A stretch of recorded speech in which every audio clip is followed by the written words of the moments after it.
राधे राधे दोस्तों, आज हम आपको सुनाएंगे गंगा और यमुना दो बहनों की कहानी। अगर आप हमारे चैनल पर नए हैं तो प्लीज़ हमारे चैनल को सब्सक्राइब करें, वीडियो को लाइक करें और शेयर करें। आर्यावर्त में एक राजा राज्य करते थे। उनके राज्य में चारों तरफ खुशहाली थी। प्रजा अपने राजा को बहुत प्रेम करती थी, क्योंकि राजा भी अपनी प्रजा के हर दुख सुख का ध्यान रखता था, उनकी हर जरूरतें पूरी करने की कोशिश करता था। राजा बहुत ही दयालु था। राजा की जो रानी थी वह भी बहुत ही धार्मिक प्रवृत्ति की महिला थी। रानी राजा बहुत ही अच्छे थे और प्रजा उन्हें बहुत मानती थी। वे भी अपनी प्रजा को अपने बच्चों के समान प्रेम करते थे। राजा रानी के राज्य में चारों तरफ खुशहाली छाई हुई थी, लेकिन राजा को एक ही दुख था। राजा रानी दोनों उसी दुख के कारण दुखी रहते थे, क्योंकि अभी तक राजा के महल में कोई किलकारी नहीं गूंजी थी। प्रजा भी अपने राजा के लिए दुआएं करती थी कि हमारे राजा के महल में भी कोई बच्चा जन्म ले। लेकिन राजा ने बहुत कोशिश की, बहुत वैद्य हकीमों से रानी का इलाज कराया, लेकिन रानी को कोई बच्चा नहीं हुआ। थक हार कर राजा ने भगवान के ऊपर छोड़ दिया कि जब ईश्वर चाहेंगे तब उनके राजमहल में किलकारी गूंजेगी। राजा बहुत दयालु था। राजा के महल में जो भी साधु संत ब्राह्मण आता, राजा उनकी आदर सत्कार करता और यथासंभव उन्हें दक्षिणा देकर विदा करता। ऐसे ही दिन बीत रहे थे। एक बार राजा के राज्य में वर्षा नहीं हुई। अकाल की नौबत आ गई। लोग त्राही त्राही करने लगे। राजा ने अपनी प्रजा के लिए अपने जो भंडार खोल दिए, जिससे कि प्रजा को किसी भी तरह की परेशानी ना हो। प्रजा दोनों हाथ उठाकर राजा को दुआएं देती कि ऐसा राजा भगवान सबको दे, हमारे प्रभु हमारे राजा का दुख दूर करें, उन्हें एक संतान का सुख अवश्य दें। राजा के महल में एक साधु आया। राजा रानी ने उसकी बहुत ही सेवा की। राज साधु ने प्रसन्न होकर रानी को एक फल दिया और कहा कि यह फल खाने से रानी गर्भवती हो जाएगी और भगवती की कृपा से रानी को एक सुंदर कन्या जो प्राप्त होगी, यानी सुंदर कन्या का जन्म होगा। रानी ने वह फल खा लिया और रानी गर्भवती हो गई। अब राजा के राज्य में अकाल की नौबत थी। राजा बड़ा चिंतित रहता था। धीरे धीरे समय बीता। रानी के प्रसव का समय आ गया और जो राज्य की प्रजा थी वह भी जो अकाल के कारण दुखी थी, क्योंकि जो भी फसलें बोई जाती वो सब बिना पानी के नष्ट हो जाती थी। सूखा पड़ गया था बिल्कुल। राजा के भंडार भी अब खाली होने को हो गए थे। लेकिन जैसे तैसे राजा ने जो अपनी प्रजा का काम चला रहा था। प्रजा भी अपने राजा को छोड़कर दूसरे राज्यों में नहीं गई। उन्हें भी अपने राजा पर विश्वास था। अब रानी को प्रसव वेदना शुरू हुई। रानी ने एक सुंदर कन्या को जन्म दिया। जैसे ही रानी ने कन्या को जन्म दिया, काले काले बादल उमड़ने लगे और मूसलाधार बारिश शुरू हो गई। राज्य में खुशी की लहर दौड़ गई। सब लोगों ने खुशी मनाई और राजा के यहाँ कन्या होने की खुशी में जश्न होने लगा। लेकिन यह जश्न कुछ ही देर का था, क्योंकि कन्या को जन्म देने के बाद रानी भगवान को प्यारी हो गई। अब राजा पर तो दुखों का पहाड़ टूट पड़ा। उसने अपनी कन्या को जब गोद में लेकर देखा तो वह बहुत ही सुंदर कन्या थी, बहुत ही प्यारी थी। राजा ने अपनी रानी की निशानी समझकर उस कन्या को अपने सीने से लगा लिया और उसे पालने लगा। लेकिन अकेले राजा को जो छोटी सी राजकुमारी को पालना उसके बस की बात नहीं थी। अगर राजा कन्या को पर ध्यान देता तो राजकाज कौन चलाता। इसलिए राजा ने अपनी सबसे विश्वास पात्र दासी को अपनी कन्या को सौंप दिया और धीरे धीरे कन्या बढ़ने लगी। जो दासी की देख रेख में प्रजा भी बहुत कन्या को आशीर्वाद देती थी, क्योंकि कहते हैं कि माँ तो उसकी नहीं रही, लेकिन जब कन्या पैदा हुई थी तो बहुत मूसलाधार बारिश हुई जो राज्य के लिए बहुत ही गुणकारी थी। राज्य के लोगों की फसलें बोई गईं और जो पानी की कमी थी वह सब पूरी हो गई। अन्न धन के भंडार लग गए। इसलिए उस कन्या का नाम गंगा रखा गया कि गंगा ने जन्म लिया है। वह थी भी बहुत ही मासूम, सुंदर सी, प्यारी सी कन्या थी। लेकिन अब राजा के जो मंत्रीगणों ने आपस में विचार विमर्श किया और उन्होंने राजा से कहा, राजा साहब, आप दूसरा विवाह कर लीजिए। आपकी पत्नी की आपको आवश्यकता है और आपकी बेटी के लिए माँ की आवश्यकता है।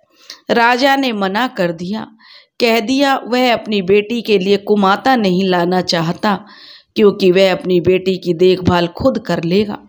लेकिन जब सबने समझाया तो राजा को भी लगा कि हाँ, उसे दूसरा विवाह कर लेना चाहिए। आखिर दासी के भरोसे वो कब तक अपनी कन्या को छोड़ेगा। लेकिन दासी जो राजकुमारी को बड़े प्यार से रखती थी, बिल्कुल माँ के जैसे प्रेम करती थी। माँ तो वो उसकी नहीं थी, लेकिन माँ से ज़्यादा ही बढ़ के उसे प्यार करती थी। देखो, माँ तो माँ ही होती है, लेकिन पालने वाला भी माँ से बड़ा होता है। लेकिन फिर भी वह दासी थी। लोगों की नज़रों में तो दासी थी, चाहे वो कितना भी प्यार करती। यही सोचकर राजा ने दूसरा विवाह कर लिया। दूसरी रानी महल में आ गई। राजा अपनी राजकुमारी को सीने से लगा कर रहता, उसे बहुत प्यार करता था। लेकिन दूसरी रानी को यह बिल्कुल पसंद नहीं था कि राजा उसे अनदेखा करके अपनी बेटी को ज़्यादा प्यार करता है। अब रानी मन ही मन गंगा से बैर रखने लगी। वह राजा के आगे तो गंगा को बहुत प्यार दिखाती थी, लेकिन वह उससे मन ही मन बहुत नफरत करती थी।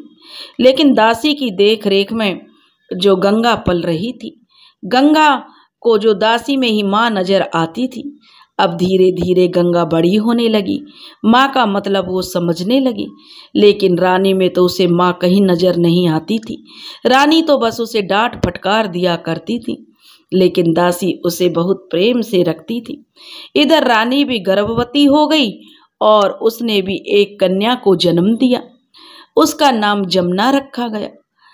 अब रानी अपनी बेटी जमुना पर ज़्यादा ध्यान देने लगी और दासी गंगा पर ध्यान देने लगी। गंगा धीरे धीरे बड़ी हुई तो वह माँ भगवती और भगवान शिव की बहुत पूजा करती थी। बहुत ही भोली थी। सारे नगरवासी गंगा को बहुत प्रेम करते थे। गंगा अपनी बहन जमुना को भी बहुत प्रेम करती थी, लेकिन रानी जमुना से गंगा को हाथ नहीं लगाने देती थी। अब गंगा 3 साल की हो गई और जमुना भी थोड़ी बड़ी हो गई। अब दोनों बहनें आपस में खेलती तो रानी गंगा को जमुना के साथ नहीं खेलने देती थी। यह बेचारी दासी देखती, लेकिन कह भी क्या सकती थी। वह गंगा को बहुत डांटती डपटती और घर के कामों में भी उसे लगाने की कोशिश करती। तो दासी कहती, रानी साहिबा, हम तो हैं काम करने के लिए, आप राजकुमारी को क्यों कह रही हो। लेकिन जब वो रानी दासी को डपट देती तो दासी बेचारी चुप हो जाती, क्योंकि वो थी तो दासी ही, उसे क्या जवाब देती। अब दासी का जब उसने देखा रानी ने कि गंगा के प्रति इसका बहुत प्यार बढ़ गया है, तो उसने उस दासी को वहाँ से हटवाने की सोची और राजा से शिकायत कर दी कि यह गंगा का सही से ख्याल नहीं रखती है, इसलिए इसे हटा दो। राजा तो गंगा के बारे में तब तक कुछ सुनता ही नहीं था। उसने तुरंत दासी को हटा दिया। अब बेचारी गंगा को जब माँ की कमी महसूस होती तो वह दासी को ढूंढती, लेकिन दासी वहाँ नहीं थी और सौतेली माँ तो उसकी सौतेलों से भी बुरा व्यवहार करती थी। अब धीरे धीरे गंगा 6 साल की हो गई और जमुना भी 3 साल की हो गई। अब धीरे धीरे दोनों बढ़ रही थीं और स्कूल जाने के लायक हो गईं। जब राजा ने उनके लिए विद्यालय में जो उन्हें शिक्षा दिलाने के लिए सोचा तो रानी ने कहा कि गंगा को शिक्षा दिलाने की क्या जरूरत है, आप जमुना को दिलाइए। राजा बोला रानी से कि ऐसी क्या बात है। तब रानी ने पूरा त्रिया चरित्र बखेर दिया। और अब राजा भी रानी को खोना नहीं चाहता था, क्योंकि राजा अपनी एक रानी को खोकर देख चुका था। अब राजा का भी मन धीरे धीरे गंगा से उछटने लगा था। अब वह रानी और जमुना पर ज़्यादा ध्यान देता। बेचारी गंगा अपने को अकेला महसूस करती और भगवान से प्रार्थना करती, भगवान मुझे मेरी माँ मिला दे। लेकिन माँ मिलना कहाँ उसके नसीब में था। अब धीरे धीरे गंगा और बड़ी हुई। अब उसे रानी घर के काम कराती और गौशाला में गाय के गोबर पानी के लिए उसे भेज देती कि गौशाला में जाकर गौओं की देखभाल करे। पहले का समय ऐसा था कि जानवर भी आपस में बातें किया करते थे। तो अब जो गंगा गौशाला में जाती और एक काली गाय की बहुत ही सेवा करती। गाय भी गंगा को देखकर बहुत पूंछ हिलाती थी। गंगा उसे माँ कहती तो वह भी अपनी जीभ से उसे चाटती और बहुत प्यार करती। गंगा अपनी सारी बातें जो गाय से कहती, गाय भी उसे बिल्कुल बेटी मानती। गंगा जो कहती गाय वही करती। गंगा कहती गाय से कि माँ मेरा तो कोई माँ नहीं है, आज से आप ही गौ माता हो तो मेरी माँ हो। तो गौ माता भी कहती हाँ गंगा मैं तेरी माँ हूँ। और जब गंगा को भूख लगती तो गाय का दूध पी लेती। गंगा का दिल करता कि मुझे तो कहीं घूमना है। तो एक बार गौ माता ने कहा गंगा तू बहुत कहती है कि तुझे घूमना है, चल आज मैं तुझे दूसरे लोक की सैर करा के लाती हूँ। गंगा ने से जो गौ माता बोली एक काम कर तू मेरी पूंछ पकड़ ले। और गंगा ने उसकी पूंछ पकड़ ली और गौ माता उसे जो दूसरे लोक में ले गई, गोलोक में ले गई और वहाँ घुमा कर लाई। वहाँ सब चीज़ों की सुविधा थी। गंगा तो यह देखकर आश्चर्यचकित हो गई। तब वह कहने लगी गौ माता से कि गौ माता हम कुछ दिन यहीं रहेंगे। इस पर गौ माता ने कहा नहीं गंगा, यहाँ पर जिंदा होकर लोग नहीं आते, यह तो तू मेरे कारण आ गई है, इसलिए मैं तुझे गोलोक दिखाने लाई थी। यहाँ लोग मरने के बाद ही आते हैं, जिनके कर्म अच्छे होते हैं वो गोलोक या अन्य लोकों में जाते हैं, जिनके बुरे कर्म होते हैं वो नरक लोक में जाते हैं। ऐसे गौ माता ने गंगा को समझाया और उसे लेकर आ गई। अब तो गौ माता और गंगा की बहुत पटती थी। वह सारे दुख सुख अपने गौ माता से कहती और गौ माता भी उसके एक साथी की तरह उसका साथ निभाती। अब गंगा के दिन अच्छे से बीत रहे थे। लेकिन जब सौतेली माँ ने देखा रानी ने कि गंगा तो अब वहाँ भी खुश है, तो वह समझने लगी जरूर यह गायों से बात करती और इसका और गायों की अपेक्षा जो काली गाय है उससे ज़्यादा लगाव है। तो जो रानी थी उसने राजा से कहा राजा साहब आप एक काम कीजिए, यह काली गाय अब दूध कम देती है, इसलिए इसे बेच दीजिए या इसे कसाईयों के हाथ बेच दीजिए। अब यह सुनकर गंगा रोने लगी। वह सोचने लगी यही तो दासी के बाद अब मेरी माँ थी, इसको भी जो मेरी रानी माँ छीन लेगी तो मैं कैसे रहूँगी।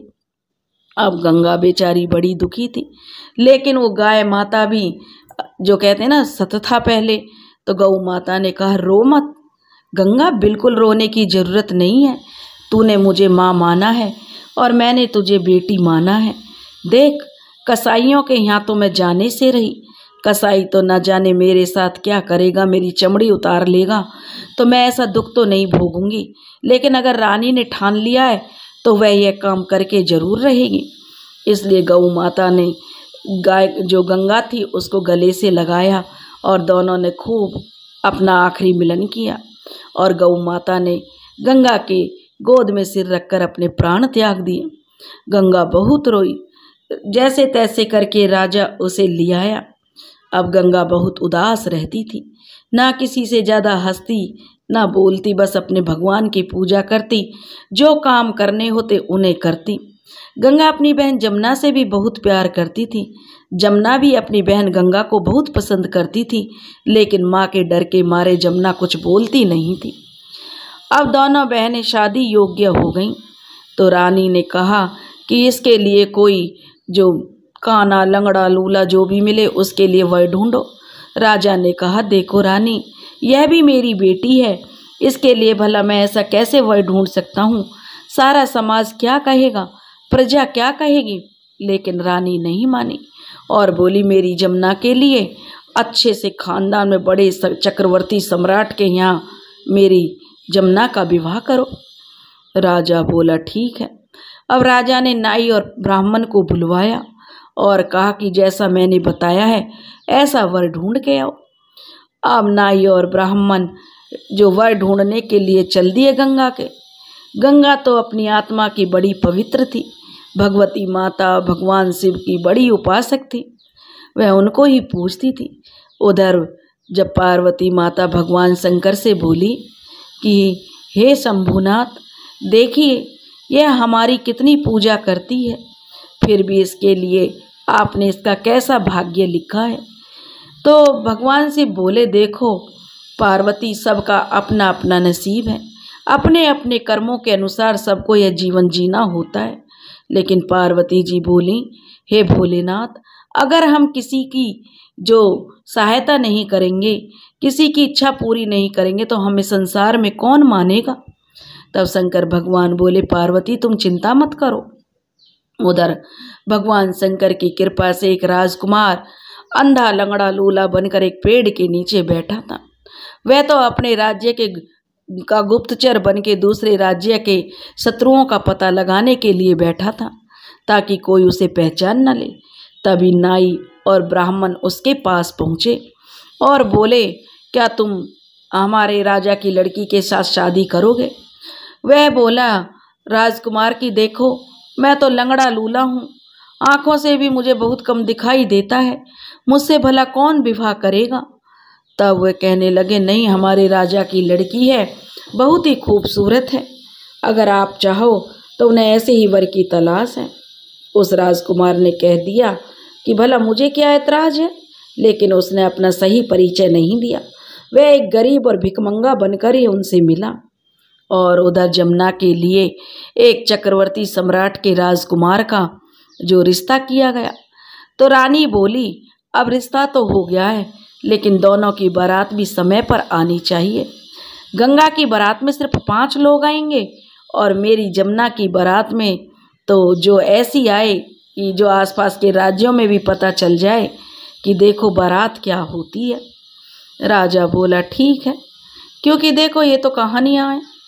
और राजा ने जो रानी की बात मान ली। रानी अनशन पार्टी लेकर पड़ गई, या तो मेरी बात मानो नहीं तो मैं अपने प्राण त्याग दूंगी। अब जो राजा ने उसकी बात मान ली। अब वह जो राजकुमार था लंगड़ा लूला बना हुआ था और उधर जो चक्रवर्ती सम्राट के यहाँ से बारात चल दी। अब जो महादेव जी सोचने लगे अब ये 5 आदमी कौन जाएंगे बारात में। अब वो राजकुमार भी परेशान था, अंधा लंगड़ा लूला भला कौन उसकी बारात में जाएगा। अब भगवान भोलेनाथ ने जो कहा कि ठीक है हम ही इसकी बारात में चलते हैं। भगवान शंकर, विष्णु भगवान और ब्रह्मा जी, गणेश जी और नारद जी 5 भेष बदल कर आ गए और उसकी बारात में शामिल हो गए। अब वो बारात लेकर गंगा के द्वार चले गए। उधर चक्रवर्ती राजा जो सम्राट था उसके बेटे की बारात आई राजकुमार की, तो वो तो दूर से ही ढोल नगाड़ों की आवाज़ें गूंज रही थी। लग रहा था कि हाँ भाई आज तो कोई बारात चढ़ रही है। बड़े दूर दूर तक आवाज़ें जा रही थीं और इधर बेचारी गंगा की सादे तरीके से ही विवाह हो गया और ना कोई जो तामझाम था ना ही कोई रौनक थी। लेकिन गंगा ने मान लिया जहाँ मेरे माता पिता ने मुझको दिया है तो कुछ अच्छा ही सोच कर दिया होगा।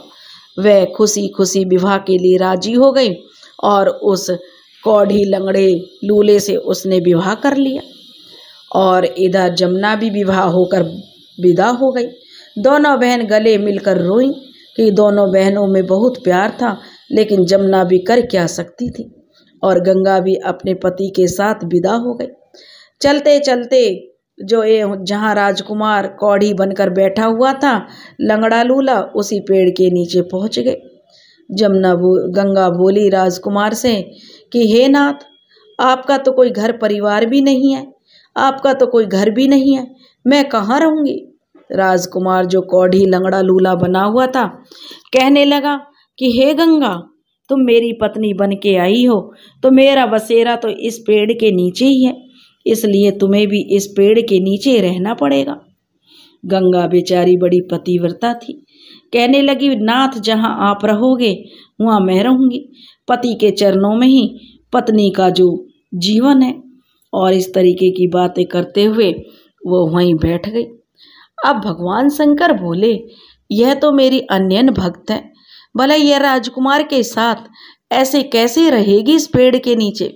तभी भगवान की माया से एक संदेश वाहक आया और बोला राजकुमार से कि रानी की तबीयत खराब है और तुम्हें तुरंत महल बुलाया है। अब राजकुमार घोड़े पर सवार हो गया और गंगा को उसने घोड़े पे पीछे बैठा लिया। गंगा तो यह देखकर हैरान थी, वह ना तो लंगड़ा लूला था और ना ही अंधा बहरा और ना ही उसके कोई भी कोढ़ था। पांचों बाराती जो ब्रह्मा विष्णु महेश और नारद जी और गणपति जी थे वो उनके साथ थे। वे बोले कि हमने बारात तक तुम्हारा साथ दिया है। राजकुमार ने कहा, आप बारात तक हमारे साथ रहे हो तो कम से कम मेरे घर तक भी चलो। मेरे माता पिता पूछेंगे कि हमसे बिना बताए ही तुमने विवाह भी रचा लिया, मैं अपने माता पिता का इकलौता बेटा हूँ, तो उन्हें इस चीज़ का जो दुख होगा। तो ब्रह्मा विष्णु महेश नारद जी और गणपति जी उसके साथ चल दिए। अब जब वो महल में पहुँचे तो राजा रानी ने जब इतनी सुंदर बहू देखी तो वो तो सारा गुस्सा भूल गए, क्योंकि गंगा थी बहुत खूबसूरत। अब उन्होंने जो रानी तो बड़ी खुश हो गई कि मेरे बेटे का विवाह हो गया, लेकिन वो थोड़ी नाराज़ भी हुई कि हमारे दिल के अरमान तो हमारे दिल में रह गए। हमने तो सोचा था अपने राजकुमार के विवाह में अपने सारे अरमान निकालेंगे। तब ब्रह्मा विष्णु महेश ने राजा रानी को सारी बातें बताईं। तो रानी ने अपनी बहू गंगा का गृह प्रवेश कराया और अच्छे से उसे घर के अंदर ले गई। अब ब्रह्मा विष्णु महेश जो कि साधारण रूप में थे और उन्होंने भी राजा रानी से आज्ञा मांगी और चल दिए। लेकिन जहाँ गणेश जी ब्रह्मा विष्णु महेश स्वयं आए हों, जहाँ उनके कदम पड़े हों, तो भला वहाँ किसी चीज़ की कमी कैसे रह सकती है। अब तो गंगा के आने से रानी का जो महल था और राजा का जो राज्य था और राजकुमार दिन दौनी और कहते हैं ना उन्नति करने लगे। अब तो उनका राज्य बढ़ता गया, राज्य में हर तरह से धन धान्य की वृद्धि होती गई। अब तो वे गंगा को साक्षात लक्ष्मी जी का रूप मानते। अब गंगा भी अपने जो खुश थी कि चलो जो भी मेरे माता पिता ने सोचा अच्छा है। वो तो एक कौड़ी के और लंगड़े लूले के साथ आई थी, लेकिन यह तो उसका भ्रम था, वह तो राजकुमार था। अब गंगा को भी बहुत ही खुश रहती थी। अब उसने सबका दिल जीत लिया, पूजा पाठ करती और सब, क्योंकि गंगा में संस्कार ही इतने अच्छे थे। और कहते हैं कि दुल्हन कौन जो पिया मन भाए, और वह बहुत ही अच्छे से रहती और राजकुमार भी गंगा को बहुत प्यार करता। अब दोनों की जोड़ी बिल्कुल राम सीता की जोड़ी थी।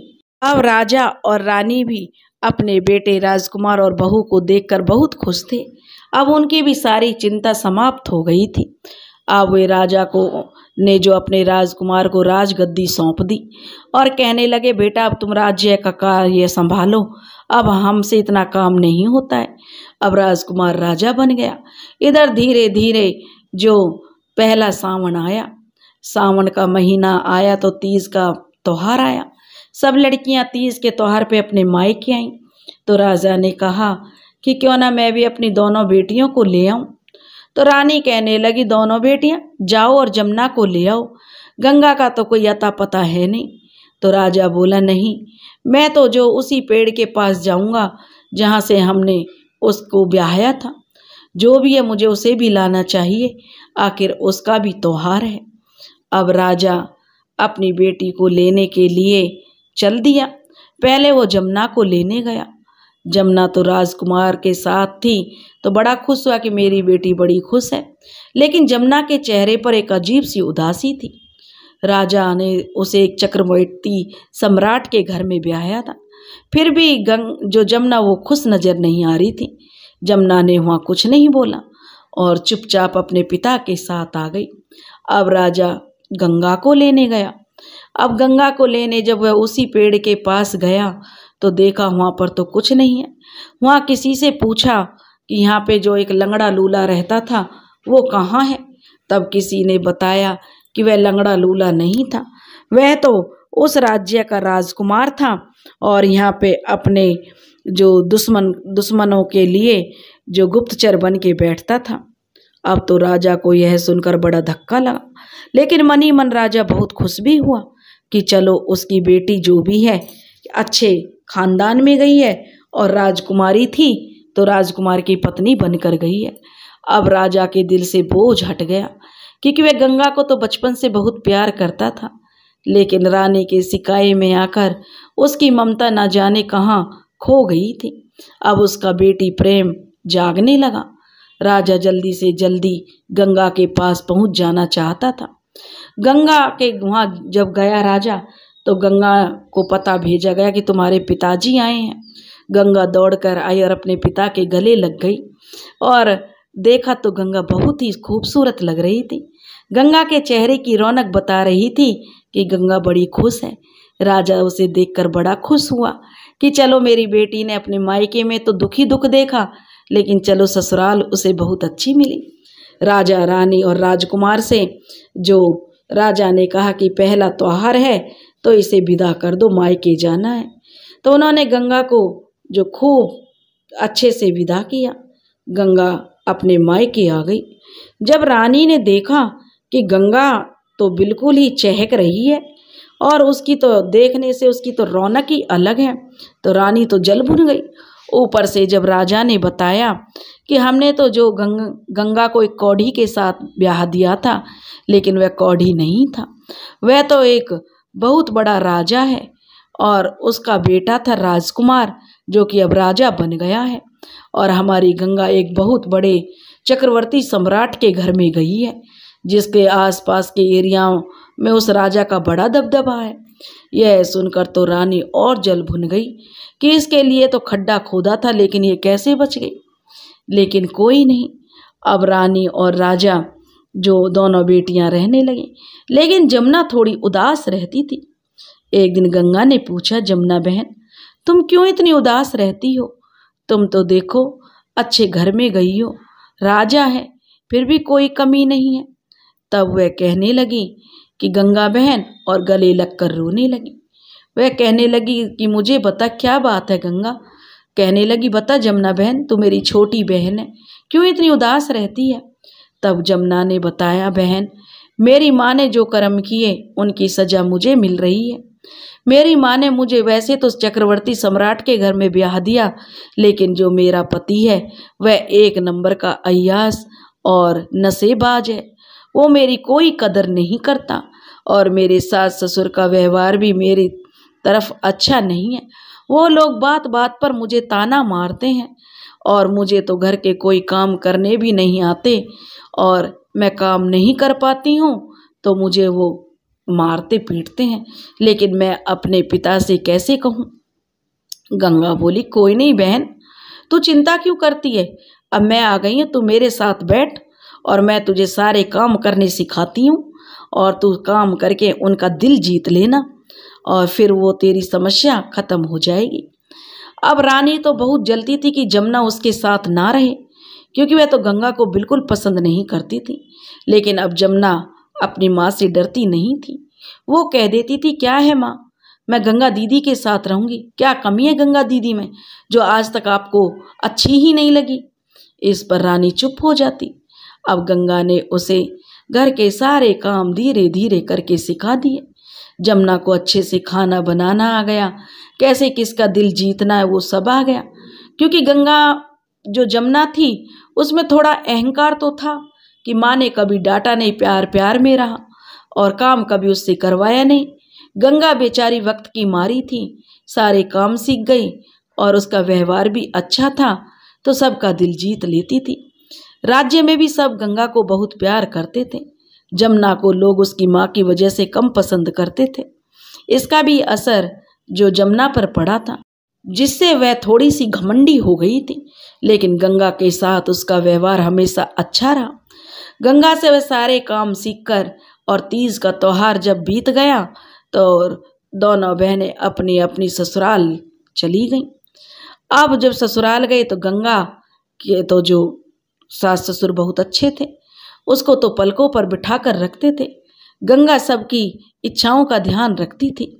और उधर जब जमुना गई तो उसमें भी काफ़ी परिवर्तन आ गया था। जमुना ने भी अब काम करना शुरू कर दिया, सबकी पसंद का ध्यान रखती। धीरे धीरे उसके सास ससुर उससे खुश रहने लगे। अब जो उसका पति था जो कि अय्याश था, अब वह भी जब देखता कि जमुना बहुत सादगी से रहती है, पूजा पाठ करती है, वह उसे लताड़ता धमकाता, फिर भी जमुना चुप रहती। पहले तो वह उसे जवाब देती थी, लेकिन अब वो चुप रहती, कुछ नहीं कहती और मासूमियत से रहती। तो धीरे धीरे जो राजकुमार था उसे भी जमुना की मासूमियत पर तरस आने लगा और वह जमुना की तरफ झुकता चला गया। और धीरे धीरे उनके रिश्ते भी सही हो गए, अच्छे बन गए। अब दोनों में प्रेम हो गया। इसका पूरा श्रेय जमुना अपनी गंगा बहन को देती थी, लेकिन रानी तो यही कहती कि मेरी बेटी का घर बिगड़वाने में गंगा का हाथ है। उसने ही मेरी बेटी को कोई पट्टी पढ़ाई है।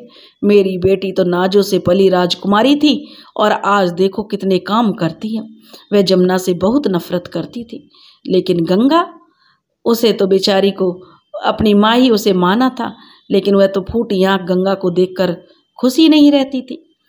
अब गंगा को जब वह कोसती तो जमुना जब मायके आई तो वह गंगा को कोस रही थी। तो जमुना ने अपनी माँ को दुत्कारा और कहा, माँ, तूने तो हमेशा मेरी बहन में सौतेलापन किया है, लेकिन आज मैं अपनी बहन की वजह से अपने घर में रच बस गई हूँ। यह उसी के कारण है। यह सुनकर रानी को बड़ा धक्का लगा और उसे पक्षघात हो गया। तब गंगा आई माँ की खबर सुन के कि माँ बीमार है, तो उसने माँ के पास बैठी तो रानी की आंखों से आंसू बह रहे थे। रानी कहने लगी, गंगा, मैंने तेरे साथ बहुत बुरा किया, जिसकी करनी मुझे मिल गई है। देखा आज मुझे पक्षघात हुआ है, शायद ये मेरे कर्मों का फल है। गंगा कहने लगी, नहीं माँ, आप ऐसे क्यों कह रही हो? रानी बोली, नहीं बेटी, हो सके तो मुझे माफ़ कर दे। गंगा बोली, माँ, माफ़ करने के लिए मैं तुमसे नाराज़ ही कब हूँ? मैंने तो हमेशा तुम्हें अपनी माँ माना है। रानी कहने लगी, बेटी, तूने तो मुझे माँ माना, लेकिन मैंने तुझे कभी अपनी बेटी नहीं माना। अब गंगा कहने लगी, नहीं माँ, ऐसा नहीं कहते, माँ तो माँ होती है। अब रानी ने रोकर जो गंगा को सीने से लगा लिया।